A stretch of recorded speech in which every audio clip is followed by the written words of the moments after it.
Esselamu aleykum. Bugün yeni iki hərfimizə baxacağıq. Sad və dad hərfləri.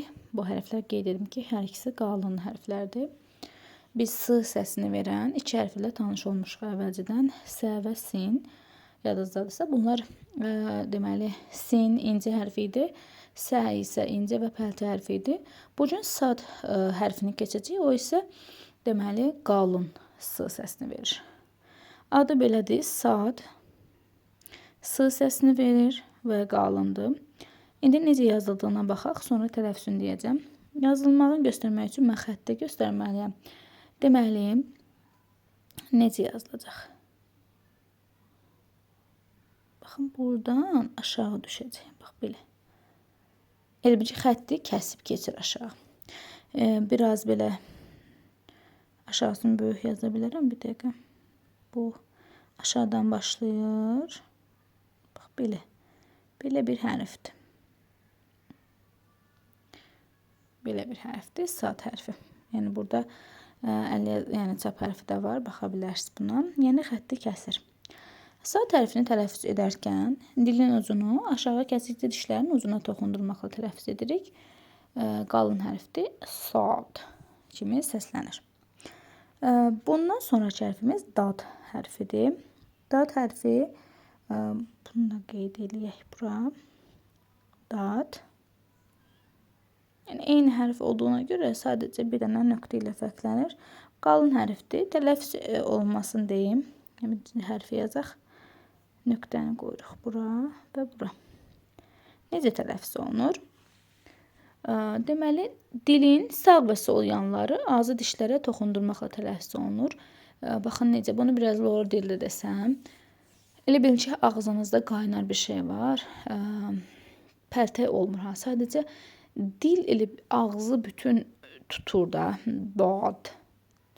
Bu Fatihə surəsində sonuncu o söz var.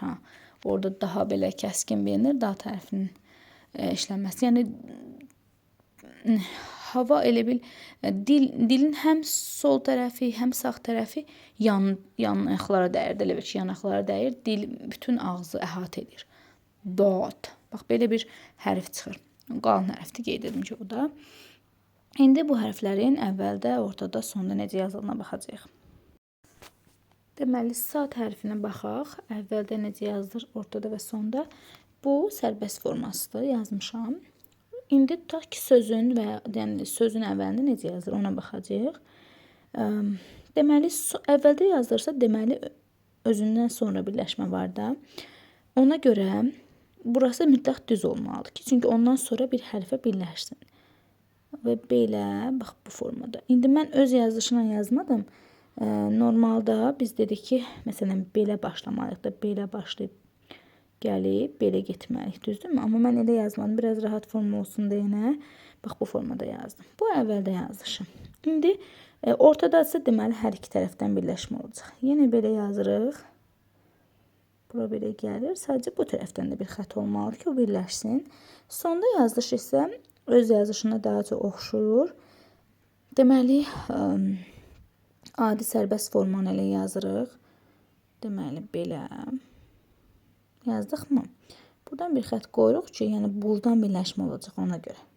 Bu oldu sad hərfinin, deməli, yazılışı.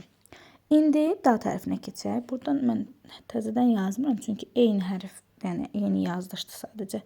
Bir dənə bunları dəyişim. Bu nöqtə, bir dəqiqə, nöqtə burada olur. Burada, burada, burada. Bu da olacaq dad hərfinin əvvəl, orta və sonda yazılışı. Bugünkü dərsimiz bu qədər. Ümid edirəm sizin üçün faydalı olar. Növbəti dərsimizdə görüşənədək hələlik.